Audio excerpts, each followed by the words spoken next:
Hello everyone, this is MacLord and today I am playing Red Eyes. The newest iteration of Red Eye has been brought to you by the man, the legend himself, Xerox. This is a known Red Eyes enthusiast that has come up with this particular build that is less fusion centric and more rank 7 centric thanks to the scale overlay control, which just allows you to play overlay network, which just allows you to basically make a bunch of rank 7 XEs in this scenario, which I think is really cool. I really like this skill. I think Overlay Network is one of these cards that would have never seen play anywhere because it's bad.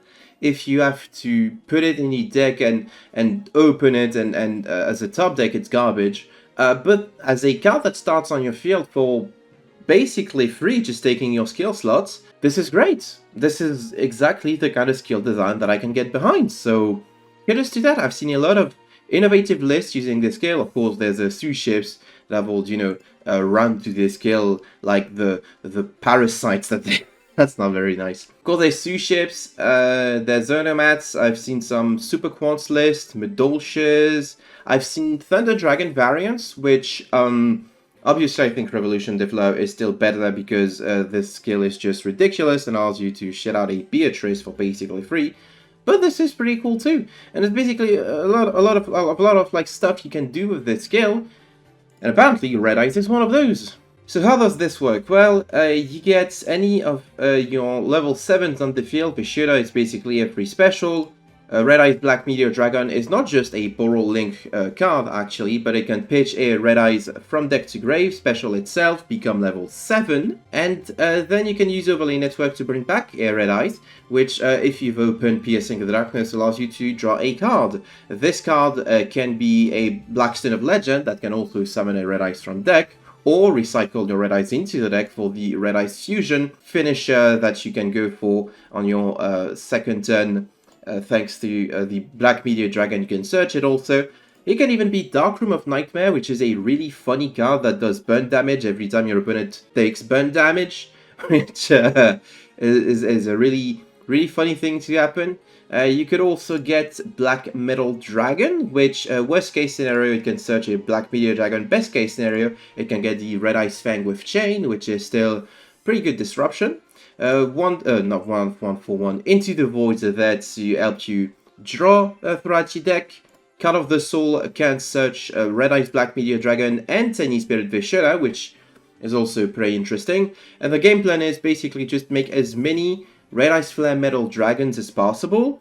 This card cannot be destroyed by card effects as long as it has material. You can detach one to special a Red Eyes from your grave so you can extend further. And more importantly, anytime your opponent activates a counter effect, they take 250 damage after it resolves. It's not an effect that can get negated by Crackdown, so if you get your monster Crackdown, well, you're gonna take some burn damage.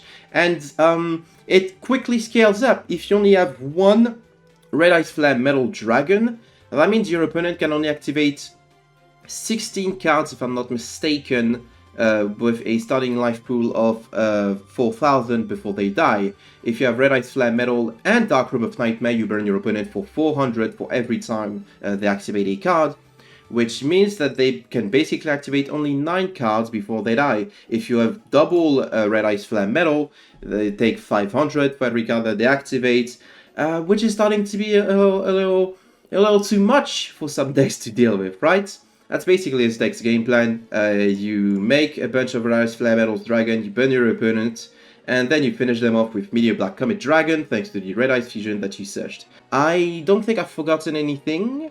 Something that's very important actually, Bujinki Hashima is there for less than optimal hands, but you have to keep in mind that if you use the Overlay Network effect to special a monster from hand or grave, you can't make Bujinki Hashima this turn, because you can activate this effect if you've summoned Bujinki Hashima, and this locks you into Xyz monsters for the turn. It's not just locking you into Xyz monsters, actually, it requires you to do nothing but Xyz monsters, so it's even stronger than that. Like I said, this entire list was copied straight from Xerox. The only change that I've brought is I don't have the Dark Armed level 7, rank 7 rather, so I put a big eye because I kind of like Big Eye, let's be honest. I haven't found myself going into non-Red Eyes Flare often.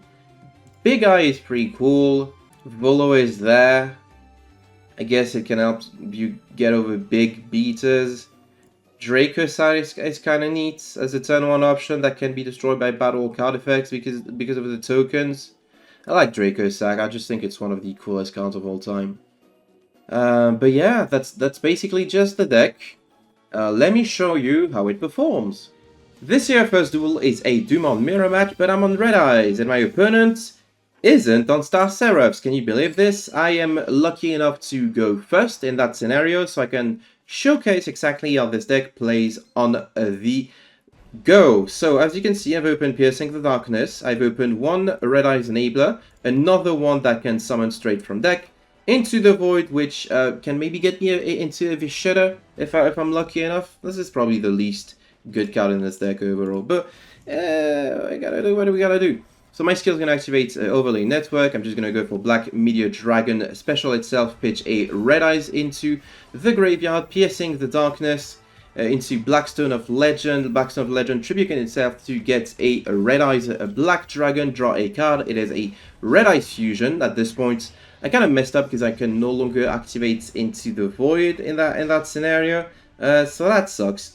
Anyway, I'm going to Flare Metal, attempt to revive the Red Eyes Black Dragon, it works, and then Overlay Network targeting Red Eyes for the other Red Eyes, and overlay into a second Red Eyes Flare Metal. So that's basically the third board doesn't look like much, but they're going to take 500 for every card that they activate. And this is basically a really good battle protection, because if they try to attack my Red Eyes Flare Metals, it's not gonna work. And also these can be destroyed by card effects, so they're not afraid of like Dark Hole, Lightning Vortex, Needle Sealing, this sort of stuff, though they will get removed by Ningetsu, so this kind of blows. Let's see what my opponent does. Oh, they're on Sky Striker actually, and they're gonna take a bunch of damage. And this is really cool, because against these combo heavy decks, you just get to, every time your opponent tries to do something, they take so much damage. Oh look, oh, that's a bunch of effects that you've activated just now. Isn't that interesting? Isn't that really interesting? Okay, so that's the Ray effect that you took 500 for. And then you're getting the afterburners. Huh, interesting, interesting. You're going to take some more damage, why don't you? So, Kana is going to activate here. Oh, but the Kana activating means that you're taking even more damage. Oh, afterburners. You're going to try and destroy my guy? That doesn't work. That doesn't work. Can be destroyed by card effects. So, yeah. Good job. Not really. Average Red Eyes Flare Metal game, TBH. This second game is also a Dumont mirror match, but I'm still on Red Eyes. And I don't remember them being on Star Seraphs. I could be wrong about that, though. No, they were. Okay, that's great. I do get to go first, and I did open Vishuddha plus Black Meteor Dragon. Second one's kind of a pain, but I did open the Black Metal Dragon, which will allow me to search for the Red Eyes Vanquish Chain. So I special Vishuddha, special Black Meteor Dragon, equip the Black Metal to the Black Meteor Dragon. I do this so I can easily destroy it, get a search off of it. I'm searching for none other than the Red Eyes Vanquish Chain. I attempt to Flare Metal to bring back the Red Eyes, but this time it's going to be met with an Effect Veiler, and it doesn't even get to burn, because the effect is negated. They're gonna normal summon Scepter. Wowee. Scepter is gonna get Scale, and they're gonna take 250 from this. And then they're gonna activate the very fair, very balanced Variant Battle Morph skill that just puts monster out of nowhere onto their field. They're gonna say a Scale, a Scepter, flip both of them, go into the triple Sentinel Knight Deltaros, which is a big body and can activate anything the second they summon it, because actually this is not an activated effect, but it's just gonna take 5. They got rid of my Red Eyes Vanquish Chain, but they also targeted the Red Eyes Flare Metal Dragon with the second Scepter being equipped. Not reading the card, people. Read the card. It has 3 lines of text. Well, 3 effects rather. Pop my Overlay Network, which isn't so great because I mean I don't have any follow-up. They're gonna Forbidden Chalice in damage step in order to get over my thing. I'm just gonna detach and bring back a Red Eyes Black Dragon for next turn. They're still gonna be able to kill the Flare Metal. So, kind of annoying situation. Fortunately, I do have a Vishuddha engraved that will allow me to bounce back their back row, and a Black Meteor that's going to get me a Red Ice Fusion. And look, I have the materials to make Meteor Black Comet Dragon. Now, isn't that interesting? Gonna pitch the Black Meteor Dragon in hand to deal 500, and then just go for lethal. Wow, wasn't that kind of cool? Just switching from burn to big beat stick is part of the game plan of this deck. And last but not least, this replay is going to be against Tra, and I'm actually remembering this one. The reason I'm showcasing it is because I actually get to do something really cool and interesting in this one. So my opponent is going to open with Dark World Dealing, pitching a Sphere mode. I'm going to pitch the Into the Void, and they're just passing. They're confident that they can survive the following turn.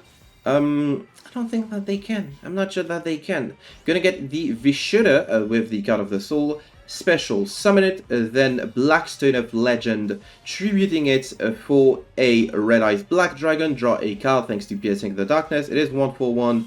It's not the greatest. I am going to equip the Black Metal Dragon to Red Eyes and then go into Flame Metal. This will trigger the Black Metal Dragon, allowing me to get Red Eyes Black Meteor Dragon to my hand, which I'm then going to special by pitching a Red Eyes Black Dragon that I will be able to revive thanks to the Flame Metal detaching the other Red Eyes Black Dragon, which allows me to summon another Flame Metal that will bring back another Red Eyes, detaching Red Eyes, and then Overlay Network is going to bring back the other Red Eyes and put them both together into the last Red Eyes Flame Metal. So for every card that my opponent activates, they take 750, which is pretty cool. I'm gonna go for lethal. They have a Kytroid, but they still take a bunch of damage. That is, there's nothing. The second attack is going to be met with the graveyard effect of Kytroid, and they're going to take another 750. They took 1,500 life points of damage through Kytroid, and the last metal is simply going to go for lethal here.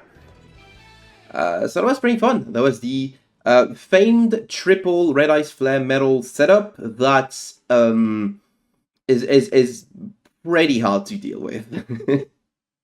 Though if they had a Sphere mode and a second Kytroid, I would have probably lost this. That would have been a different story. But they didn't, and I'm based.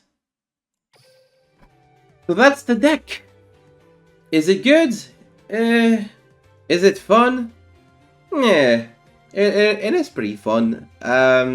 I would not recommend digging into the main box. No, this card came in a mini box. I think the Flare Metal came in a main box. I could be wrong. Yeah, it did. But I would not recommend like going out of your way to get all these cards to build this deck.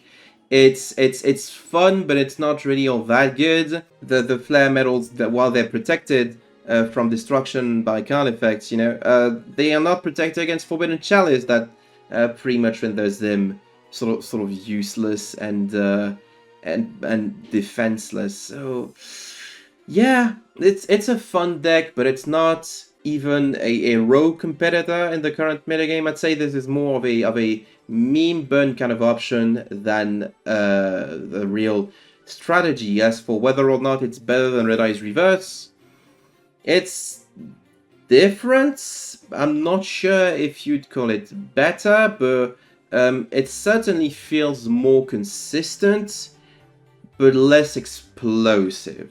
Anyway, that will be it for the video. Thank you for watching. Thank you in particular to Dinkus, Boy0, Zinnia, Jimmy, and Yannick A for their donations on Ko-fi. Looking forward to the decks of the next main box, so hopefully I can pull these Time Thieves pretty quickly, and if I can, well, I'm gonna try Gradle and what's the other archetype that was Interested in, I forgot. Magispectors. Yes, how could I forget Magispectors? So look forward to that in the near future. And in the meantime, take care, everyone. I will see you all next time.